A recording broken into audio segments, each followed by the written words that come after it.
altura de 1980, assumiu o governo norte-americano Ronald Reagan e, ao mesmo tempo, na Inglaterra, Margaret Thatcher. Começou aí o período que um jornalista intelectual inglês chamou a picaretagem que tomou conta do mundo. Pois bem, houve uma ofensiva brutal, militar, política, de mídia, televisão, imprensa, etc., no mundo inteiro, para implantar o neoliberalismo em vários cantos do mundo, sobretudo nos países periféricos, América Latina, África.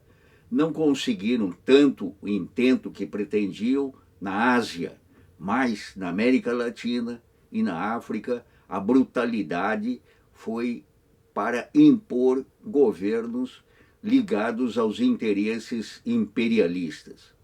Pois bem, até 1980, qualquer pessoa bem informada sabe disso, os países que cresceram mais no mundo, os maiores crescimentos do mundo, foram constatados de 1930 a 1980 no Brasil. Frequentemente, pessoas que deveriam saber disso não sabem, no Japão e na União Soviética. União Soviética, Japão e Brasil foram os países que mais cresceram de 1930 a 1980, como nós já assinalamos anteriormente. Ora, no caso brasileiro, com inflação maior ou menor, com corrupção maior ou menor. Consequentemente, é bom que se diga que inflação e corrupção não são problemas fundamentais, como, naturalmente, o neoliberalismo resolveu propagar falsamente. Por que eu digo isso? Por uma razão simplérrima. Nos Estados Unidos, a corrupção é sistêmica. Existem os lobbies que invadem legalmente a Câmara dos Deputados e Senados e conseguem arrancar decisões que interessam às grandes empresas. Evidentemente, qualquer pessoa bem informada sabe disso. Ora, entretanto, tanto nos Estados Unidos quanto em outros lugares, reina um clima na classe média de um moralismo falso. Isto é, existe na classe média americana, na classe média brasileira ou argentina ou de qualquer lugar do mundo, uma espécie de postura esquizofrênica. Dizem que não gostam de política, mas, na verdade, quando agem politicamente, agem como componentes da extrema, frequentemente da extrema-direita.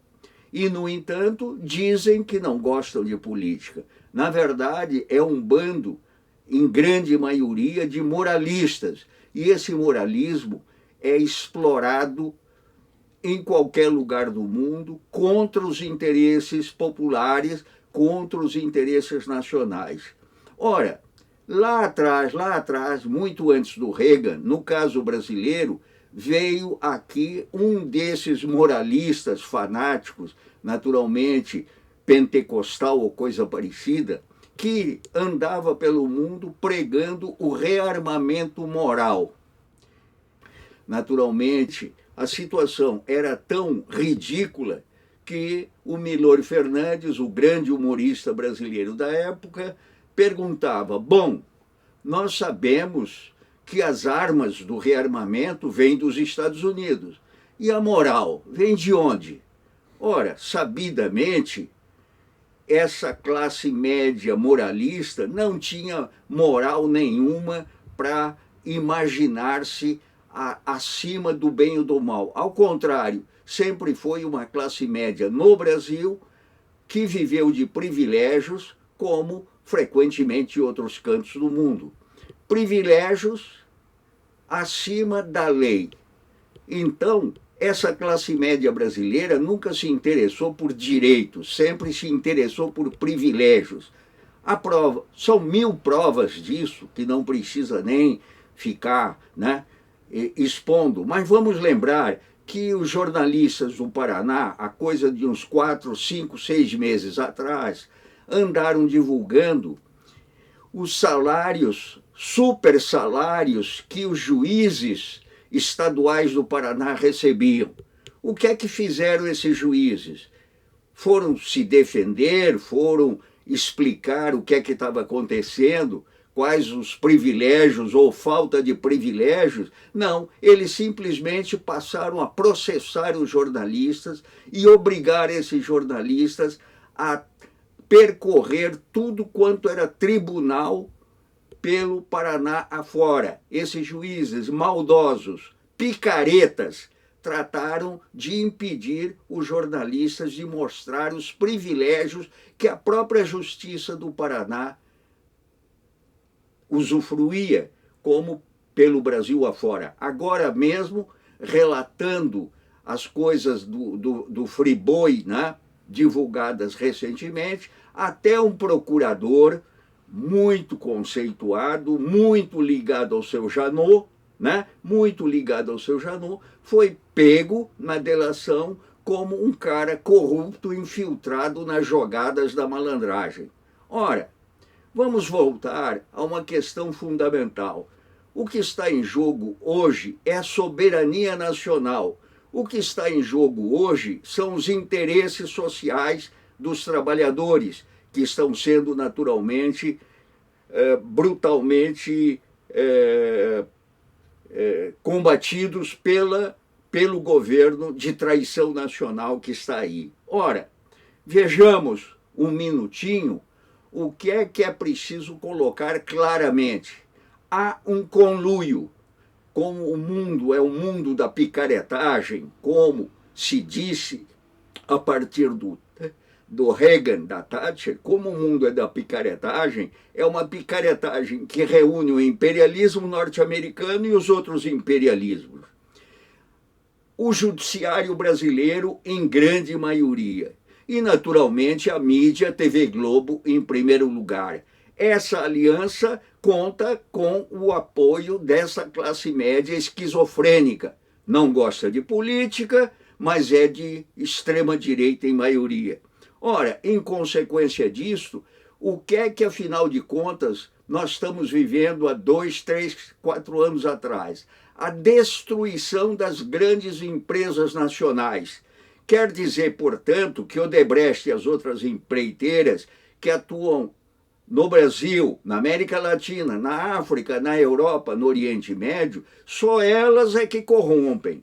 As empreiteiras americanas e europeias não fazem corrupção nenhuma. Convenhamos, isso é coisa para criancinha, isso é coisa para débeis mentais. Igualmente, quando essas figurinhas aí metidas a honestas, metidas a sabichonas, né, atacam o setor de frigoríficos, esquecem que, ao falar da famosa carne fraca, eles que gostam de colocar, né, apêndices, colocar títulos bonitinhos, mas idiotas, eles se esquecem que essas firmas alcançaram uma dimensão nacional. São corruptoras, como se as firmas americanas e europeias no mundo inteiro, vamos dizer, por exemplo, a Volkswagen, vamos partir para a própria Toyota, vamos partir para todas as grandes empresas, vamos partir para aquele setor que trabalhou com metrôs, trens em São Paulo, General Electric, Alstom. Elas não são corruptas, mas elas não estão sendo castigadas minimamente. Assim como não é corruptor o cara mais rico da Bélgica,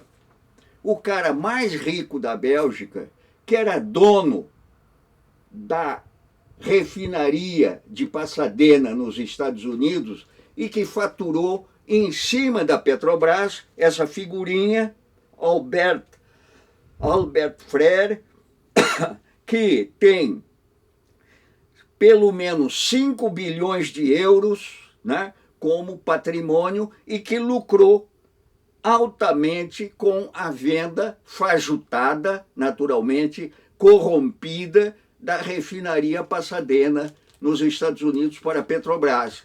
Essa figurinha está sendo processada por alguma coisa? Por que que essas figurinhas da Lava Jato, tão figurinhas quanto esse picareta, né, não se lembram, não se lembram de processar quando ele foi denunciado, na verdade, pelos delatores da Petrobras? Onde é que estão esses moralistas, picaretas, que não vão atrás dos grandes picaretas do mundo, porque são multinacionais? Como multinacional também é a Souza Cruz de Cigarros, que conseguiu IPI zero para exportar cigarros para a Bolívia, para o Paraguai, IPI zero.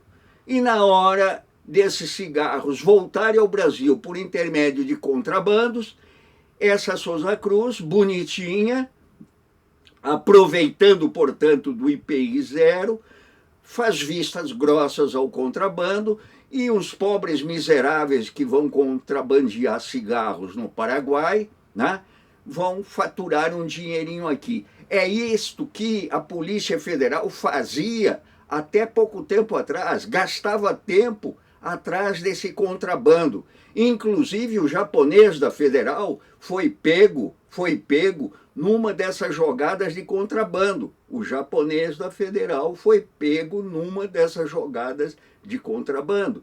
E ele, bonitinho, o japonês da Federal é bonitinho e está aí belo e formoso. Quer dizer, convenhamos, o Brasil não merece essa picaretagem toda que está acontecendo.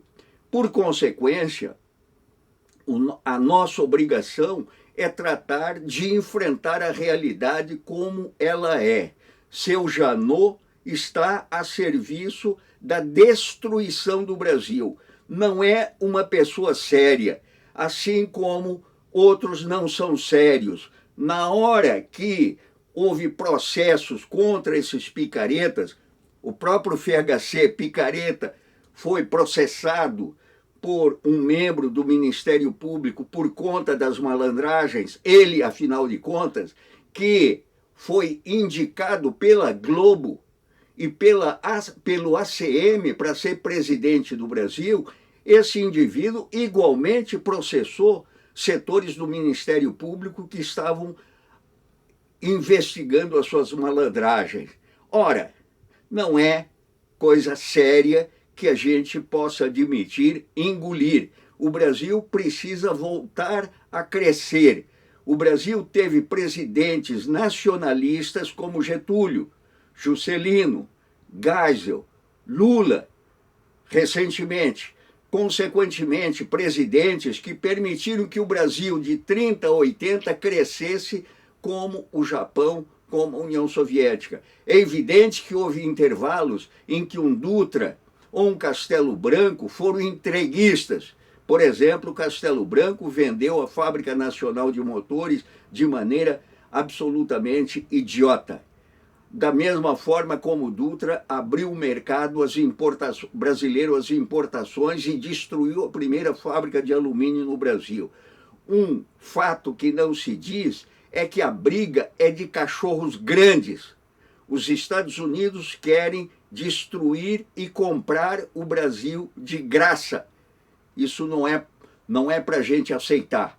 Então não vamos na onda de que a Odebrecht é corruptora, que ela é naturalmente, e os Estados Unidos não são corruptores. Essa figurinha não é corruptora. E como disse o Antônio Hermílio de Moraes na época do FHC, o Grupo Votorantim teve que despedir mais de 20 mil empregados por conta da política predatória, entreguista do senhor Fernando Henrique Cardoso. Bonitinho, mas ordinário.